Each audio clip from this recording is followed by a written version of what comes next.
Assalamu alaikum, I'm Aisha and you're watching Samaa News. Here are today's headlines. President Donald Trump has convened the first meeting of the Board of Peace in Washington, bringing together representatives from more than 24 countries to focus on Gaza's reconstruction and a proposed international stabilization force. Calling it the most consequential panel ever formed, Trump said members have pledged $5 billion toward rebuilding the territory, far short of the estimated $70 billion needed. Some US allies, including Germany, the United Kingdom and Italy, have attended as observers, while several European nations have stayed out.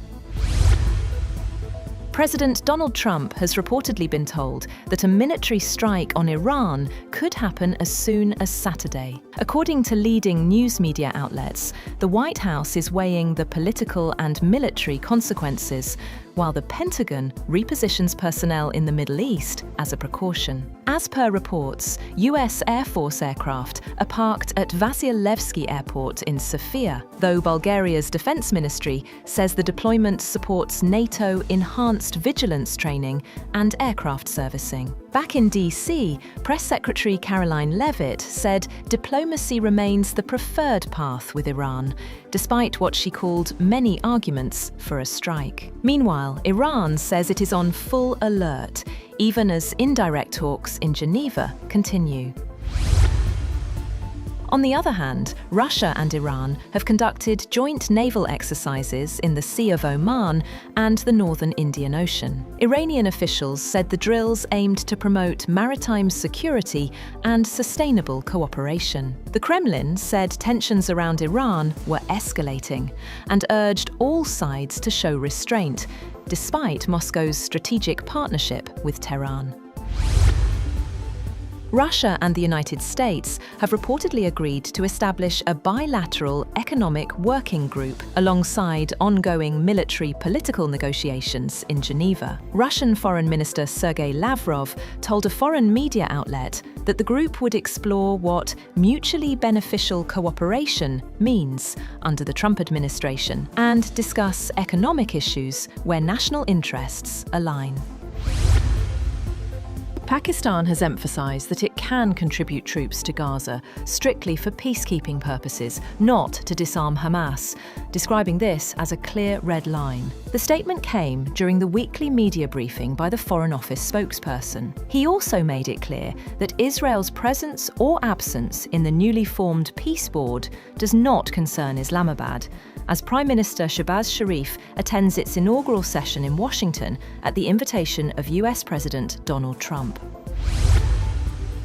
US President Donald Trump slams British Prime Minister Keir Starmer, calling the 99-year lease of the Diego Garcia Air Base in the Chagos Islands a big mistake. Trump argued the base could be vital for future military operations, including potential threats from Iran. The 2025 agreement transfers sovereignty of the islands to Mauritius while retaining UK control over Diego Garcia. Britain says the deal ensures long-term security for the base and its allies. The United States plans to largely withdraw its remaining approximately 1,000 troops from Syria over the next few months, a White House official told the BBC. The move comes as the Syrian government assumes a larger role in combating terrorism, making a heavy US presence no longer required. The withdrawal coincides with a major US military buildup in the Middle East near Iran, including deployments of the USS Abraham Lincoln and USS Gerald R. Ford aircraft carriers. Officials say the US remains ready to respond to regional threats as needed. Andrew Mountbatten Windsor, the younger brother of King Charles III, has been arrested on suspicion of misconduct in public office over his links to late US financier Jeffrey Epstein. The arrest marks the first time the former prince has been detained, amid long-standing controversy surrounding his association with Epstein. Newspapers earlier reported that 6 unmarked police cars and around 8 plainclothes officers arrived at Wood Farm on the Sandringham estate in eastern England. Vehicles believed to be unmarked police cars were seen at Sandringham in Norfolk, where Andrew has been living since leaving his home in Windsor. A South Korean court has sentenced former President Yoon Suk-yeol to life in prison after finding him guilty of masterminding an insurrection stemming from his December 2024 attempt to impose martial law. Prosecutors had sought the death penalty in the case, closely watched in a deeply divided country. It is the most consequential yet for the ousted leader, whose bid triggered a national political crisis and tested democratic resilience. Bill Gates pulls out of India's AI Impact Summit hours before his keynote, citing a desire to keep focus on the event's priorities. His absence followed NVIDIA CEO Jensen Huang's cancellation and comes amid scrutiny over Gates' past meetings with Jeffrey Epstein. The summit, billed as the first major AI forum in the Global South, has faced criticism for poor planning, traffic snarls, and a robot exhibit blunder. Prime Minister Narendra Modi, French President Emmanuel Macron, and tech leaders, including Sundar Pichai and Sam Altman, are still scheduled to speak.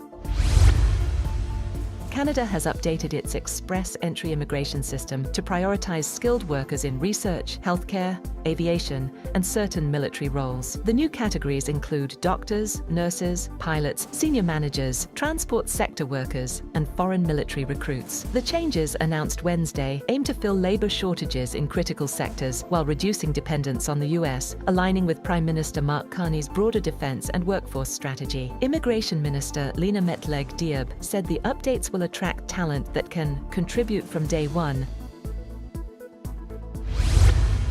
That's all for now. For more updates, visit www.samaa.tv. Thank you for watching Samaa News.